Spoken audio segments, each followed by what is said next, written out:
Baiklah, saya buka dengan salam. Assalamualaikum warahmatullahi wabarakatuh. Rahayu, rahayu, rahayu, rahayu sagung dumadi.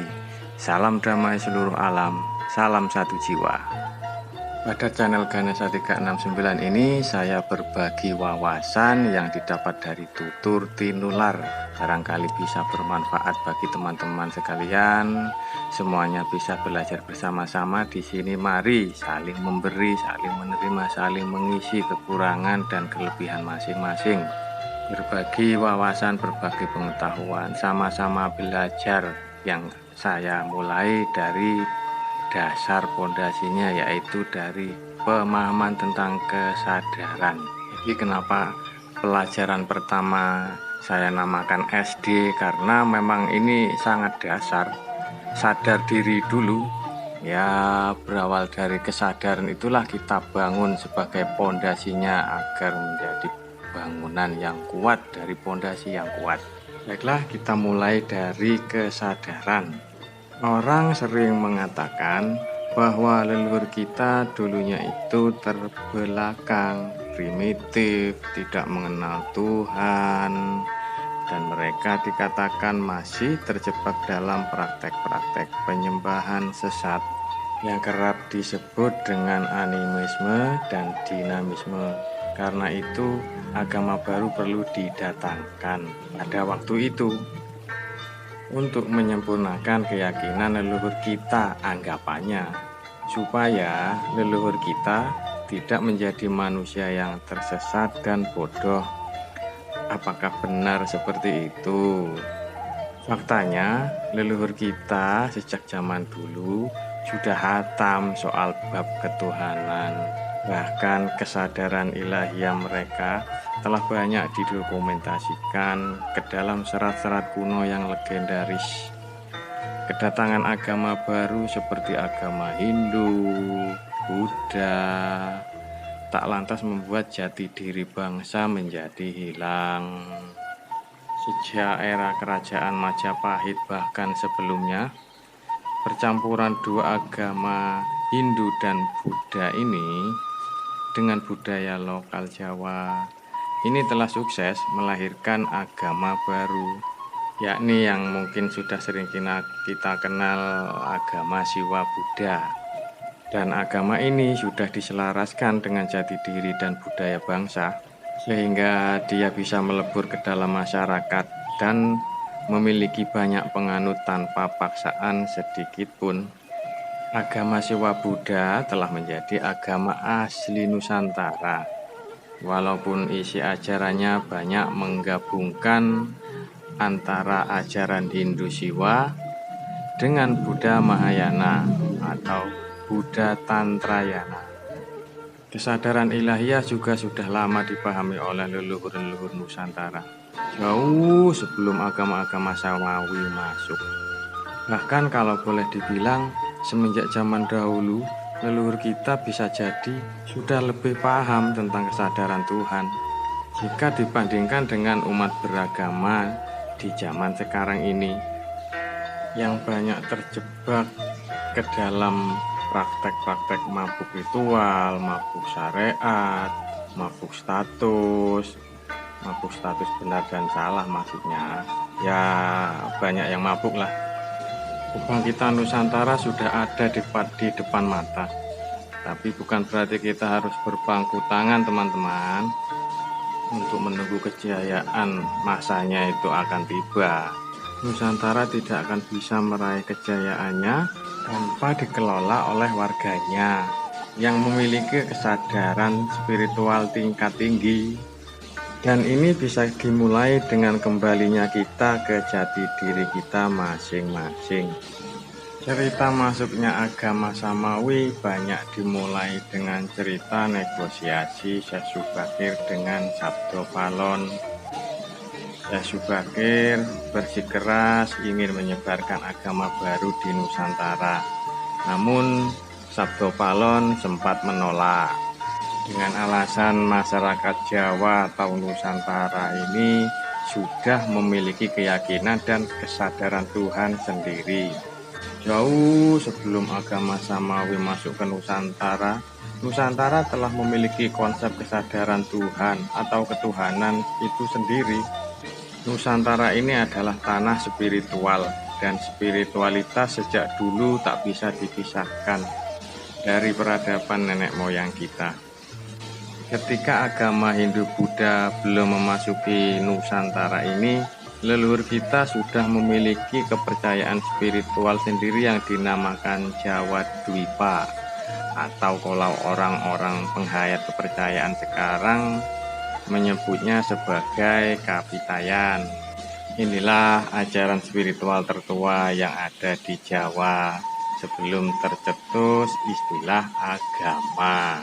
Penghayat Kapitayan atau Jawa Dwipa sekarang ini masih ada, dan mereka masih memegang teguh filosofi Jawa mereka. Biasanya kepercayaan mereka bisa terlihat dari budaya yang biasa mereka lakukan, seperti budaya melakukan upacara nasi tumpeng atau tumpengan. Mereka masih percaya kepada danyang-danyang yang berada di tempat-tempat tertentu. Mereka masih memuja roh-roh leluhur yang biasanya dipusatkan pada punden-punden atau candi-candi. Dan biasanya mereka masih melestarikan hitungan-hitungan seperti windu, neptu, dan lambang-lambang atau simbol-simbol. Ketika agama Hindu-Buddha masuk ke wilayah Nusantara, agama ini kemudian bersinkretis menjadi satu sekaligus bercampur dengan kebudayaan Kapitayan atau Jawa Dipa yang sudah ada, hingga jadilah agama baru asli Nusantara yang disebut sebagai agama Siwa Buddha. Agama Siwa Buddha ini mengalami puncak keemasannya saat era Kerajaan Majapahit. Agama Siwa Buddha ini juga kemudian berkembang pesat di Bali ketika Kerajaan Majapahit runtuh. Beberapa penganut dan pemuka agama Siwa Buddha melarikan diri ke Pulau Bali. Salah satu Brahmana yang ikut mengungsi ke Bali dari huru-hara Majapahit itu adalah Danyang Dwijendra atau Danyang Nirartra atau Pandita Sakti Wawu Rawuh. Beliau mengungsi ke Bali pada abad ke-15 seiring dengan bubarnya Kerajaan Majapahit. Di Bali beliau kemudian memisahkan ajaran Hindu Siwa dengan ajaran Buddha. Lalu ajaran Buddha kemudian dihilangkan, tinggal agama Hindu Siwanya saja yang masih menggunakan budaya Jawa Majapahit.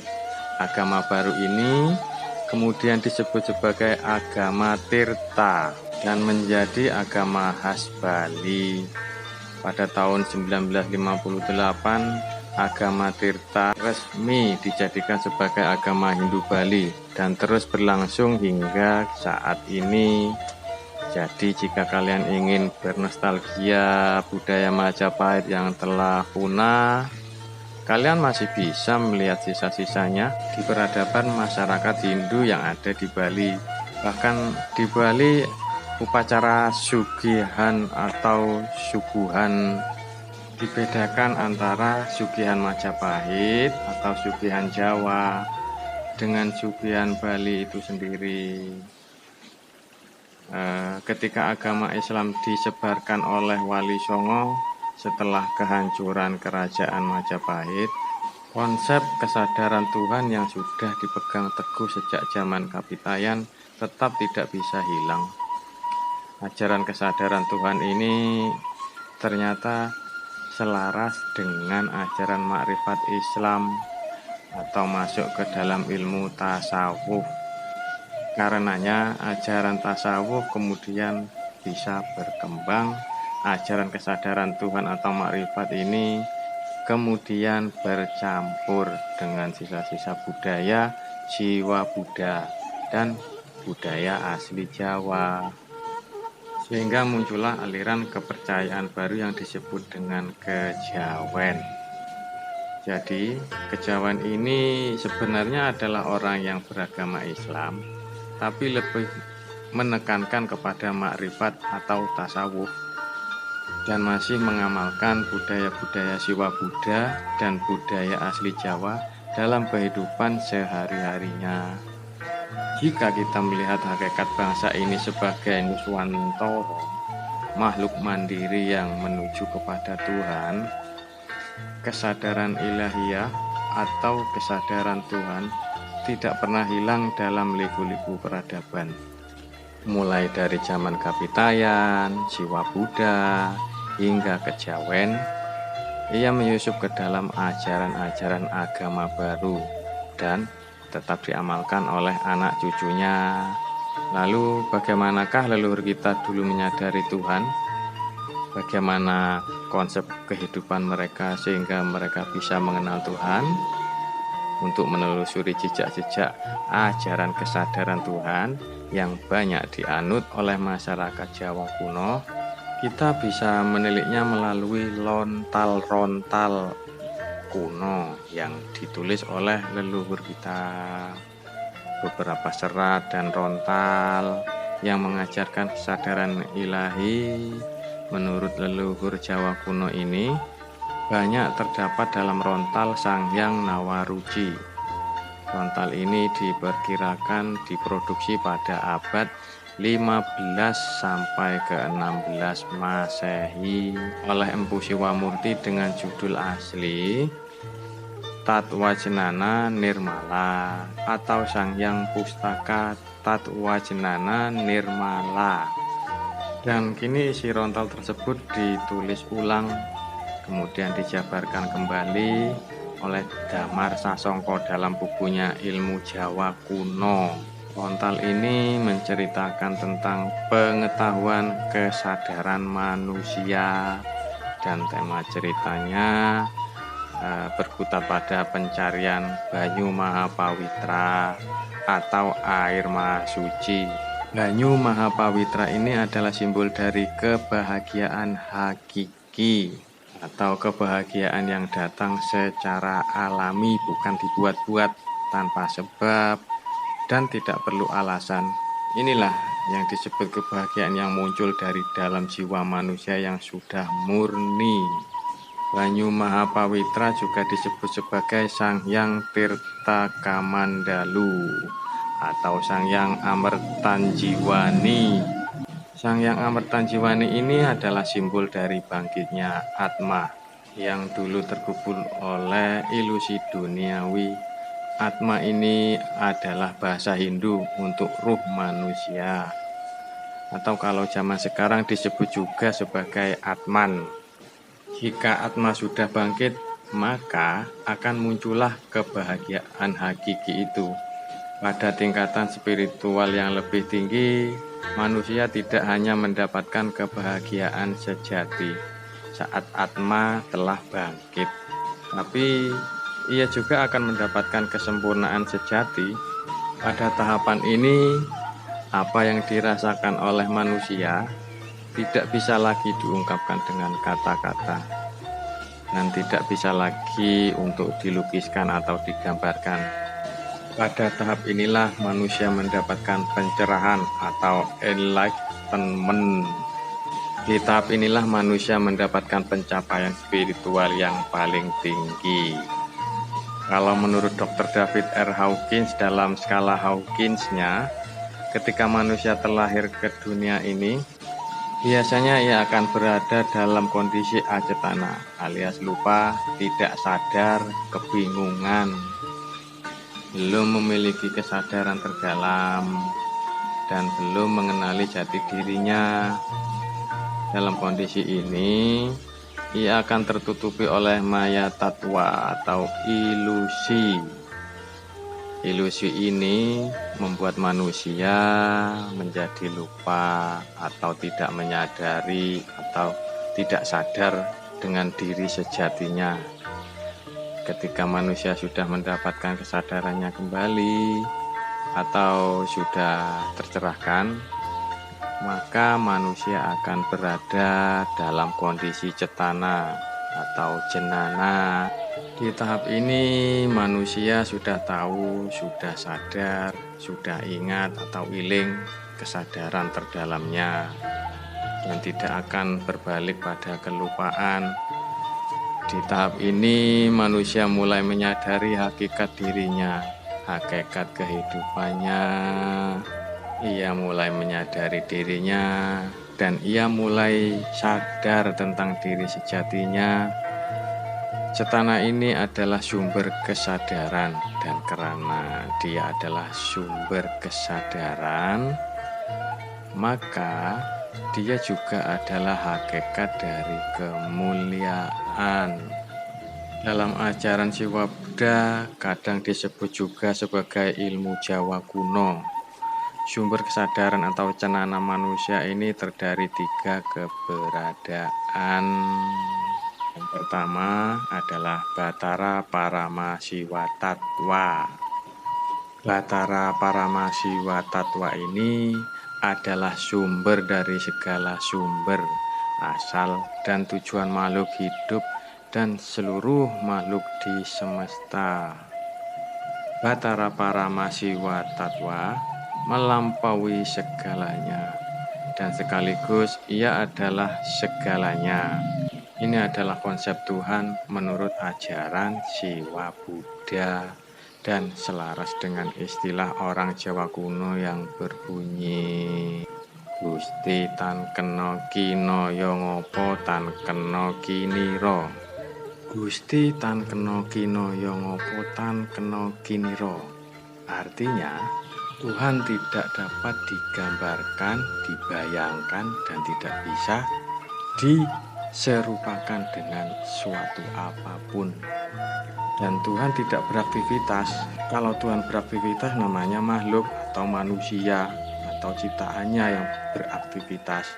Karena Tuhan tidak terguncang, tidak bergerak, tidak mengalir, tanpa asal usul, tanpa tujuan, tanpa awal, tanpa akhir, senantiasa tetap konstan, tanpa gerakan, diam, dan abadi. Dia adalah sumber dari segala kehidupan, energi, serta makhluk hidup dan benda mati di jagat raya ini. Seluruh semesta diliputi olehnya dan seluruh dimensi alam, baik alam atas maupun alam bawah, juga diliputi olehnya. Batara Parama Siwa Tattwa ini adalah sangkan paraning dumadi setiap makhluk, alias asal dan tujuan dari semua makhluk. Kita berasal darinya dan akan kembali kepadanya. Batara Parama Siwa Tattwa ini tidak bisa digambarkan dan keberadaannya hanya bisa dialami. Ini adalah konsep Tuhan yang sama dengan Allah di Islam, Bapa di Kristen, dan Yahweh di Yudaisme. Yang kedua, Batara Sada Siwa Tattwa. Batara Sada Siwa Tattwa ini adalah Tuhan yang sudah memiliki sifat. Hakikatnya tetap sama dengan Tuhan atau Batara Parama Siwa Tattwa.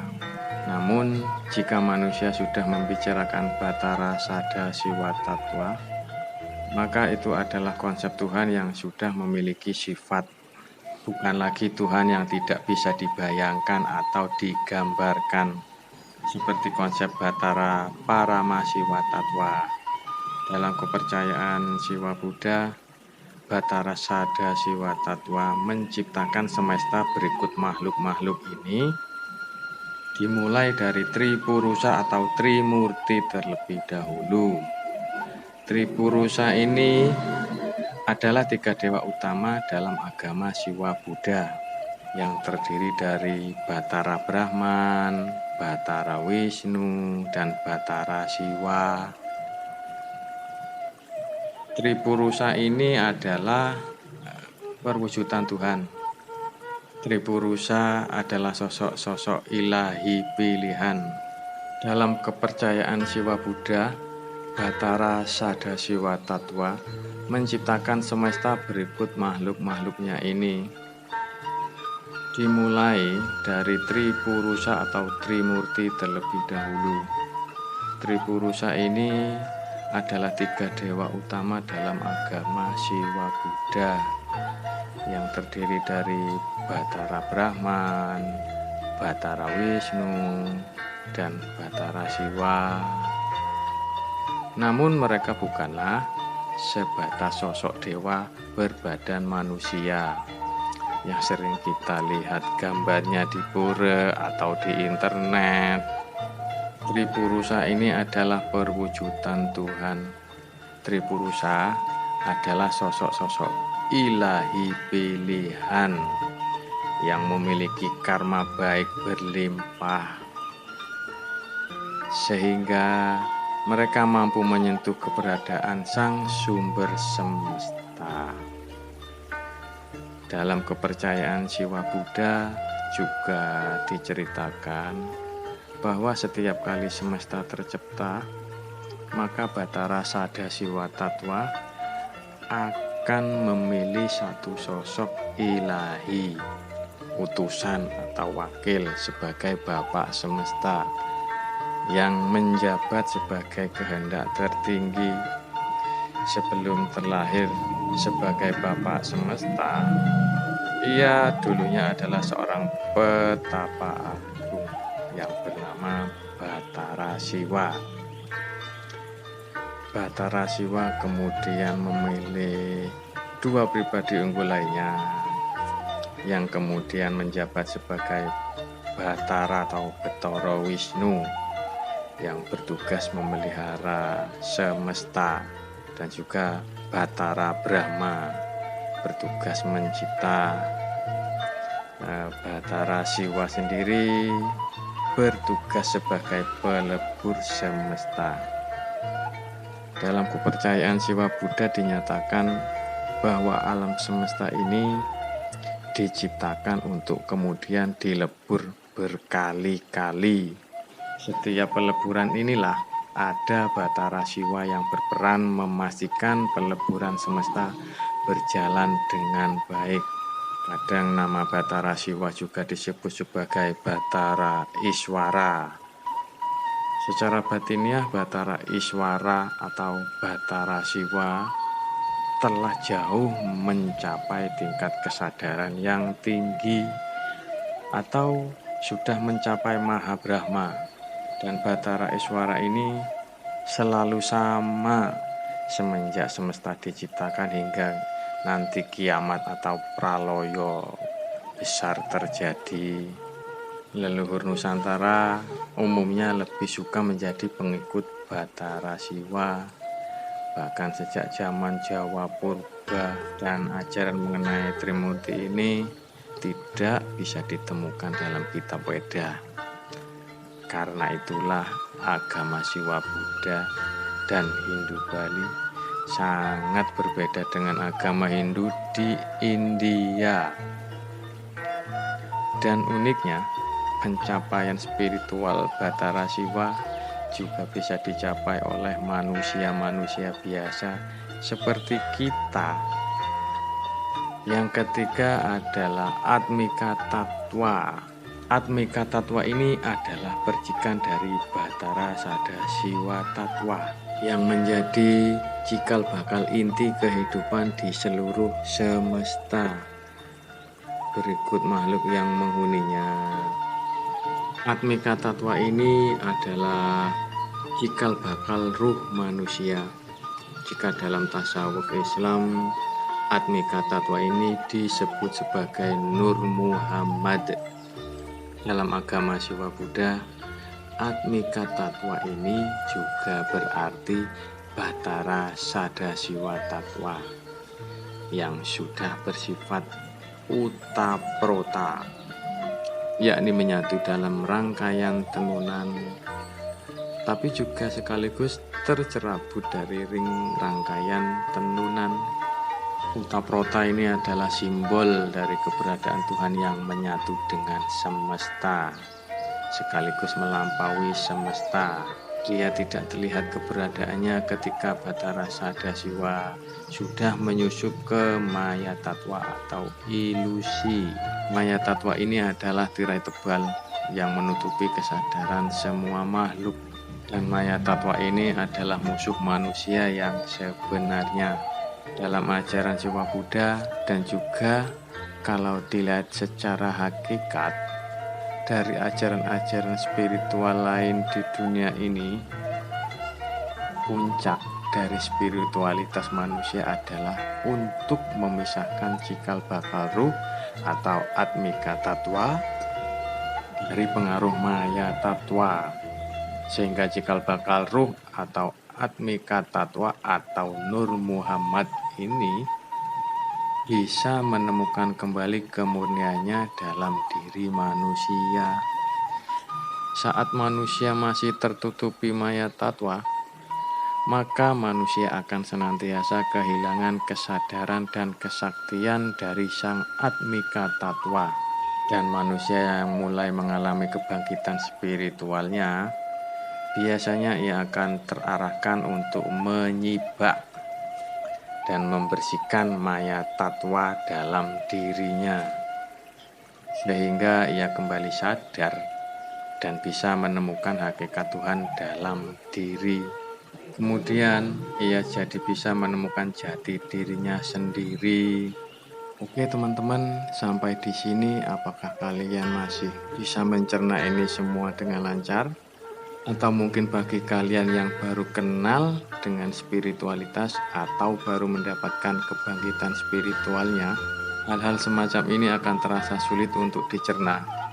Karena memang hakikat Tuhan itu hanya bisa dialami melalui proses dan tidak bisa digambarkan atau dilukiskan dengan cara apapun. Tapi bagi manusia yang telah sadar mampu mengalami keberadaannya.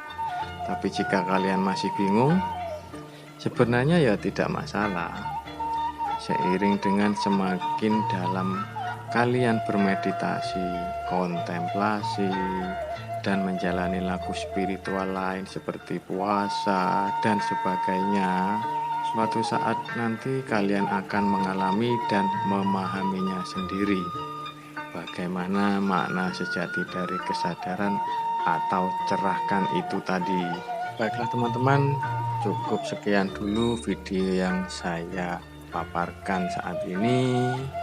Silakan direnungkan kembali. Apabila Anda kalian menyukai video ini, silakan like dan subscribe channel ini.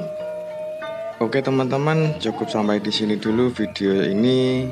Janten parutan kelopo cukup semanten atur kula. Sampai bertemu di video selanjutnya. Saya akhiri, assalamualaikum warahmatullahi wabarakatuh. Rahayu, rahayu, rahayu, sagung dumadi. Salam damai seluruh alam. Salam satu jiwa.